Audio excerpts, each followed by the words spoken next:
Les 7 candidats conservateurs de la région de Québec étaient rassemblés ce matin pour réitérer leur appui au projet de troisième lien. Ici Adi Assine et voici votre vidéojournal.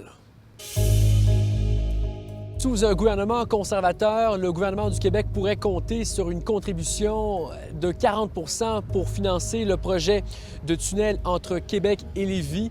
C'est un souhait de François Legault. François Legault qui a interpellé au début du mois d'août le gouvernement Trudeau pour qu'il s'engage formellement en ce sens. Je vous rappelle que le gouvernement de Justin Trudeau n'a pas voulu s'engager à financer le projet de troisième lien. Alors ce matin, les conservateurs ont sauté sur l'occasion pour le faire en cette troisième journée de la campagne électorale, ce qui veut dire que les conservateurs, le Parti conservateur du Canada, devient le premier parti à s'engager à financer le projet, comme le souhaite François Legault. On écoute Pierre Paulus.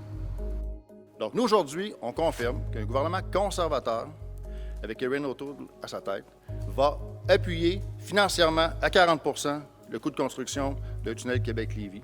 On va s'asseoir avec le gouvernement du Québec, on va régler les ententes comme il se doit, et la population de Québec est en droit d'avoir un troisième lien. Et ça ne concerne pas seulement la population de Québec, mais l'ensemble de l'Est du Québec qui ont vraiment besoin d'un axe, un nouvel axe autoroutier pour le transport des marchandises, pour le transport de la population. Qui dit campagne électorale dit également bisbille entre les partis. Et ce matin, les conservateurs en ont profité pour lancer une flèche au Bloc québécois quant à sa position sur le troisième lien. Je vous rappelle que hier, le chef du Bloc québécois a dit qu'il était ni pour ni contre le projet. En fait, il a fait le choix de la neutralité. Selon lui, la décision appartient à Québec et seulement à Québec. Yves-François Blanchette estime que c'est au gouvernement provincial que revient le devoir de faire les évaluations environnementales et les consultations publiques pour pouvoir éventuellement bénéficier de l'acceptabilité sociale. Selon les conservateurs, le Bloc québécois est contre le projet de troisième lien. On va à nouveau écouter Pierre Paulus.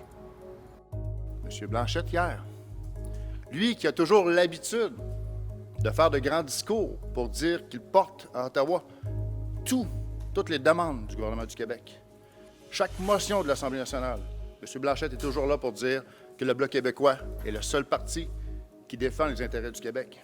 Eh bien, hier, on a vu les vraies couleurs de François Blanchette.